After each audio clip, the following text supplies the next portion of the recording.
राधे राधे आप सभी को। आज मैं एक बहुत ही पुराना बेटे का विवाह गीत सुनाने जा रही हूँ। अच्छा लगे तो लाइक शेयर कमेंट और चैनल को सब्सक्राइब कीजिएगा।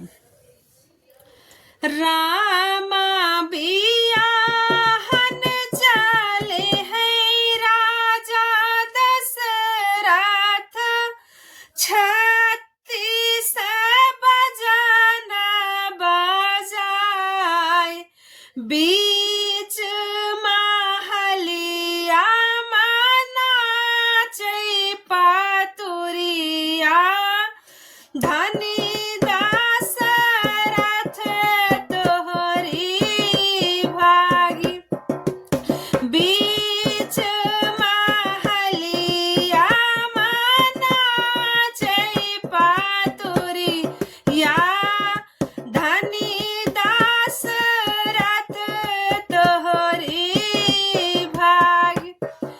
जाई बाराती बगियावा मां पहुँची, जाई बाराती बगियावा मां पहुँची, अरे जन लागे मियान, रामा लखन दुई नौ पूछन लागे, कवन आहै जनक दुआर।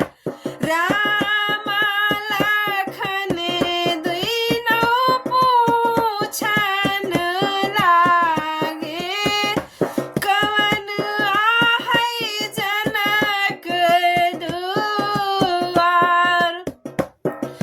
रामा बियाहन चले हैं राजा दशरथ, 36 बजन बजाए बीच महलिया नाचै पातुरिया, धनी दशरथ तोहरी भागी।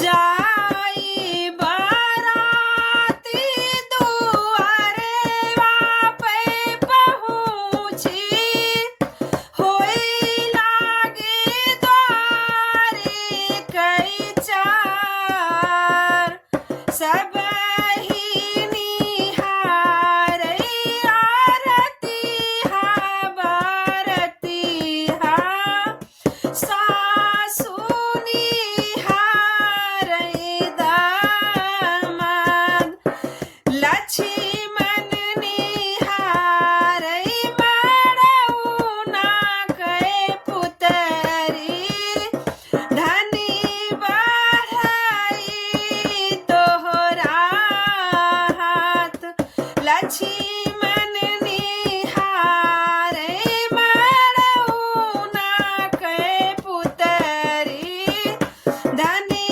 बढ़ाई तोहरा हाथ।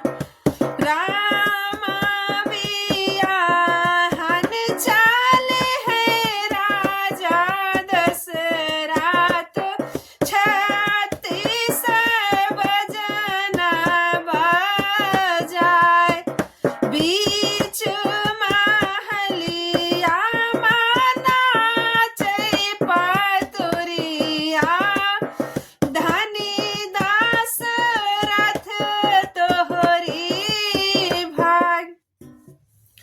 अकेले गाना बहुत मुश्किल है।